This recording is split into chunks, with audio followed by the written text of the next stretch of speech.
Le Paris Saint-Germain s'impose contre le FC Nantes de Luis Castro. Courte victoire 1-0.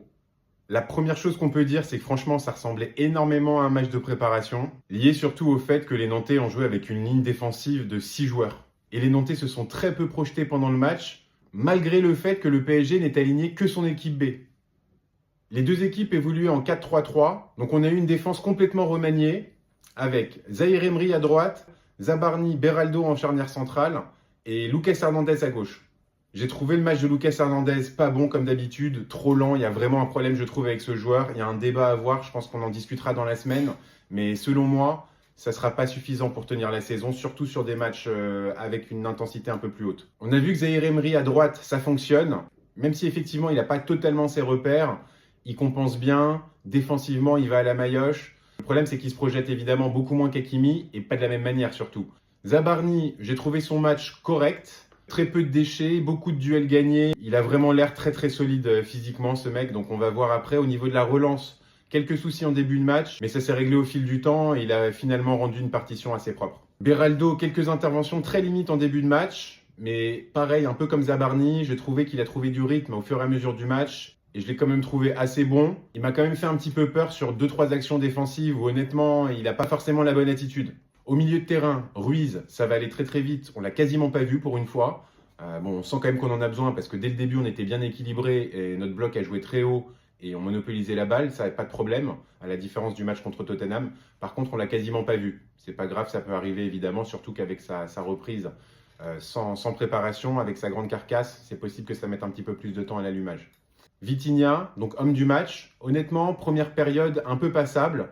Il a touché énormément de ballons, mais c'est vrai qu'il avait du mal, à part faire des distributions un peu stériles sur les côtés, il avait du mal à casser les lignes. Donc c'est vrai qu'on ne l'a pas énormément vu. En deuxième mi-temps, ça a été mieux. Et il y a quand même son but qui vient ponctuer son match. Le troisième au milieu, c'était Lee. Lee, malheureusement, on ne l'a quasiment pas vu cette fois-ci. Il avait fait une super entrée contre Tottenham, mais là, je l'ai trouvé un peu à court d'inspiration. Il a vraiment une super qualité de coup de pied. Il a tiré 4 ou 5 corners très très bien à chaque fois. Donc techniquement, c'est impeccable. Il a une bonne qualité de passe. Le problème, c'est qu'il n'est pas assez percutant. Peut-être que le mettre dans un milieu à 3, en plus de Vitinha, c'est peut-être un petit peu trop. Ensuite, offensivement, on a eu donc Barcola à gauche. Donc Barcola, il a quasiment tout raté. J'ai vu ses statistiques à la fin du match, c'était une horreur. Je crois qu'il a remporté 0 duel sur 7. Il a tenté 4 dribbles et en a remporté aucun. Alors, à sa décharge, on l'a vu aussi pendant le match, les Nantais ont fait une prise à 2 quasiment tout le match sur lui.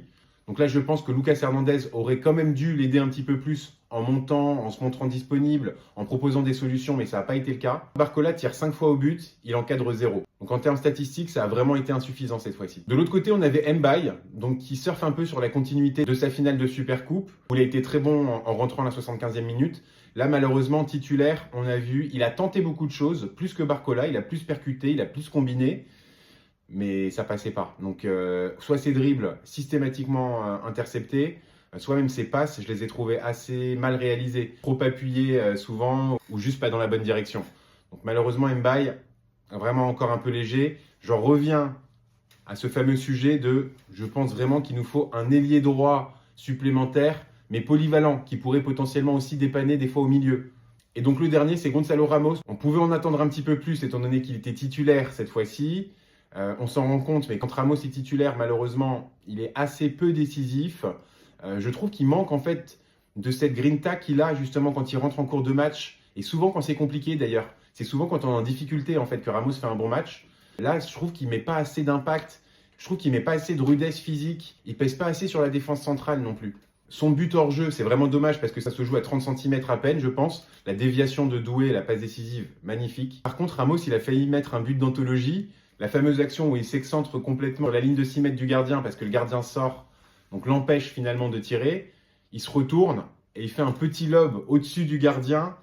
Le gardien, heureusement, la touche à peine et la dévie sur sa barre transversale. Sinon, je pense que c'était but. Donc ça nous a tout de suite fait penser évidemment à l'action de Paoletta au Parc des Princes contre le Marseille de Barthez. Ensuite, les remplacements ont été très impactants. Donc on a fait rentrer en même temps Dembélé, Doué, Hakimi, Mendes.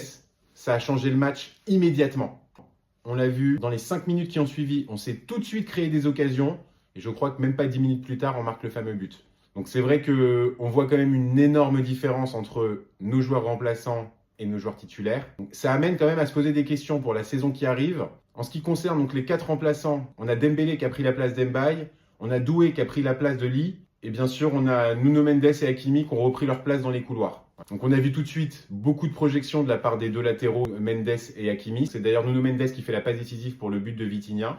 Et le dernier qui rentre, donc c'est Guevara, qu'on n'a pas beaucoup vu par contre, qui lui je pense est vraiment à court de rythme et ça se sent. Et je pense que c'est pour ça qu'Enrique a mis Mbaye d'entrée de match. Donc pour conclure, Paris rentre assez tranquillement dans sa saison, sans forcer. Honnêtement, c'était quasiment un match de pré-saison pour eux, tellement l'opposition et l'intensité étaient faibles. Dites-moi en commentaire ce que vous avez pensé du match, donnez-moi aussi vos avis.